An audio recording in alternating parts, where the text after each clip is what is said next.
When I was asked if I wanted to do something for Dr. Martin Luther King Day, I have to be honest.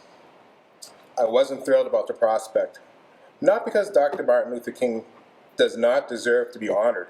In fact, his life and his legacy is worthy of commemoration, not only by Americans, but for all people who seek justice and equality, regardless of color, race, economic status, religion, and sexuality. I felt an undue weight as the lone person of color, or faculty of color, to be the mouthpiece of all students of color on campus present and in the past. Am I supposed to represent the many different backgrounds, cultures, and histories of people of color on campus? Would I be considered black enough to be the voice of students of color? Is this even about me, or is it just for me? And I thought, no, this is for everyone who aspires to have the opportunity to succeed and to excel. For those who seek justice for the downtrodden and those who care about the well-being of their fellow human beings. Perhaps you are not aware of how horrible the cultural climate was in some places in the United States. Many of you may have parents and grandparents still alive who have read, viewed, or have first-hand experience of the tumultuous times of the civil rights era of the 50s and 60s. In the 20th century, with the horrors of 2 world wars in the rearview mirror, we saw major advances in science and technology and an economic boom which lifted the standard of living for many people in this country. Yet there were still millions of Americans living in poverty, barely above the poverty line, in the 20th century. While poverty is not colorblind, many, if not most affected, were people of color. These were the descendants of a cultural system which A, allowed slavery, B, encouraged slavery, C, fought and made war to keep slavery legal, D, enacted laws to keep people of color from gaining political power.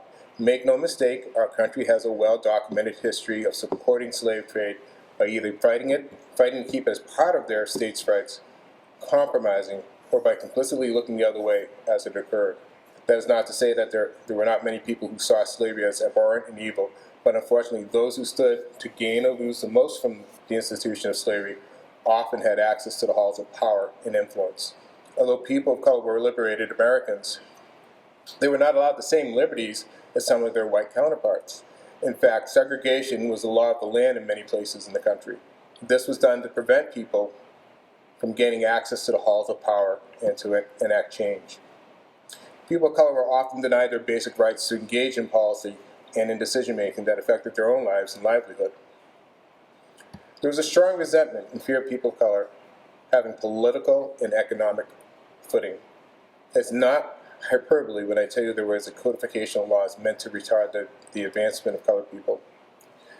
A calculated effort had been made to suppress the advocacy and advancement of people of color. These laws were meant to keep a status quo where people of color deferred their political rights to their white counterparts. And when people of color advocated for rights, a little too loudly, or perhaps when it was perceived a person of color had a little too much freedom, acts of violence would be used to get the uppity ones back into line. In many cases, terror tactics were utilized to disenfranchise people of color. In fact, I am grossly understating it. Lynching was a form of mob justice. It was a way to deter dissent. Lynching could run anything from being beaten with clubs to being dragged by chains or being hung from a noose. In fact, it was so prevalent that songs were made about it. Listen to the first verse of Strange Fruit, a poem later performed as a song. 7 trees bear a strange fruit, blood on the leaves and blood on the root. Black bodies swinging in the southern breeze, strange fruit hanging from the poplar trees. Dr. King and others strove to reveal the unjust laws keeping American people of color and poor from the opportunities to ascend the ladders of success, and he did it in a most clever way. Adopting the tactics of Mahatma Gandhi's movement of nonviolent civil disobedience, civil rights leaders were able to organize peaceful protest marches and demonstrations which captured the nation's eyes and souls through television coverage and stirring speeches. The marchers and protesters were often met with state-sanctioned, or at least condoned violence.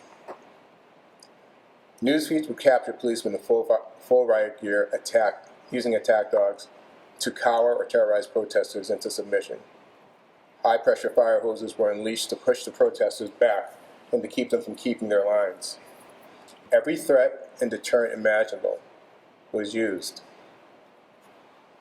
The anger, sadness, and fear, the anxiety that these marchers and their families and allies must have had to endure was incredible. And why did they endure it all? Simply for dignity, for equal justice in the eyes of the law, for a better future for all of America. Despite the attacks and threats, Dr. King advocated for peaceful resolutions to our nation's problems until his assassination in 1968. So what's his legacy? I grew up in a medium-sized, diverse city in Massachusetts. Understand when I say diverse, I mean it was a cultural melting pot of different ethnicities. Many of the residents grew up in an area where the church of their parish was seated. St. Louis was the home to the Beauvaires, the Toussaints, the Lefebvres. St. Michael's was the home to the O'Rourkes, the McCarthys, the Kellys. St. Stanislaus was parish to the Polish immigrants, and the beautiful ornate domed Transfiguration Church was where the Greek worshiped. Despite all those churches, there wasn't one centered around a black community. In fact, there were so few people of color in my area, it would not be until junior high that I would meet another person of color outside of my family, and he was adopted. Many of you might be thinking this must have been tough, to be the only black family in a predominantly white neighborhood. Well, yes and no. Some of my most meaningful relationships have occurred in my childhood neighborhood. I've celebrated weddings, births, I've mourned deaths and illnesses of loved ones, both black and white. These are the people who I love and they love me. But if they were not a person of color, they would not be able to relate the paths I had to walk. I was reminded by my parents each day I left my house not to give people a reason to think black people were less than. Yes, did I suffer microaggressions like, wow, you speak so well for someone like you, or I'm surprised you don't know how to dance, as if doing the Cabbage Patch and slang were the defining characteristics of all black men. Have I been followed by store detectives for browsing a little too long? Yep. Remember, don't act or look suspicious. Have I been jumped for being black? Yes. Have I been threatened for dating outside of my race? Yes. Have I been called nigger, coon, monkey? Yes, yes, yes. But on the flip side, have I been invited into the homes of white people who I could call my step-parents? Yes. Have I broken bread with white people? Absolutely. Do I have white friends who will support me and my family in my times of need? Yes. Do I have friends who would and have defended me? Without a doubt. Do I have friends who understand and share the same pain of a dysfunctional household? Yes. I came to realize that despite color, we all share the same concerns and fears about being rejected, wanting to be loved, wanting to be treated fairly and equally, wanting to have access to opportunities to be successful, and wanting to be judged by your character and your actions. Dr. King was assassinated over 50 years ago, and the struggle for equality and social justice still continues. The civil rights movement of the 50s and 60s was a watershed moment for our nation. The enactment of laws to protect the voting rights of people of color and housing rights were enacted, largely because of these movements. This year we have seen protests across the country calling for justice for people of color slain by law officers. To be clear, I believe the vast majority of law enforcement officers are performing their duties correctly and courageously. The problem lies with a few rotten apples that spoil the whole bunch. And a system which cannot be held accountable for its actions should be scrutinized, lest it enslaves us all. For the last 20 years, I've been part of the Tilton School in the Lakes Region community. Much of my time here is living on campus with students and fellow faculty. It has proven a great place for my family to grow. And I consider myself blessed to know such caring and generous people here and in the surrounding communities. I look at the population of the school and I stand amazed at how such a small area can play home to such a diverse group of students from all over the world. For me, the transition to New Hampshire was relatively easy. Have there been days that I slide back on my kitchen table, sigh, and shake my head? Certainly, but those days are few and far between. As I said, making the transition was easier for me.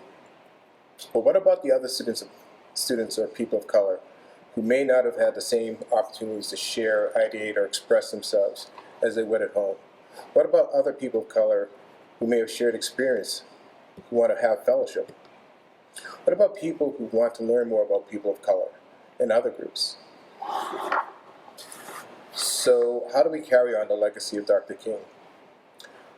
I have an offer to all of you watching. Join organizations and groups that support diversity and the rights to live in equality. Emerge from your echo chambers and learn from others different from yourself. Learn how to challenge racist thoughts and learn how to become anti-racist. Did you know there's a Black Student Union here on campus? Did you know that there is a GSLA club on campus? Did you know you don't have to be Black or gay to join and help promote equality among people? Martin Luther King Day is obviously a day that's special for American people of color. It should be for all Americans who celebrate the love of their fellow humans. For me, it carries extra weight. In late 2019, I lost my older brother. He was a man of great promise, intellect, and spirit. His generosity knew no bounds, and his concern for the welfare of others was legendary among those who knew him. Just like Dr. King himself. He was a man to be emulated, and I surely miss him. And this world is lesser without him. So I think it's only fitting I end this speech, and I dedicate it to my brother, Dr. King's namesake, Martin Luther Carter. God bless, and thank you.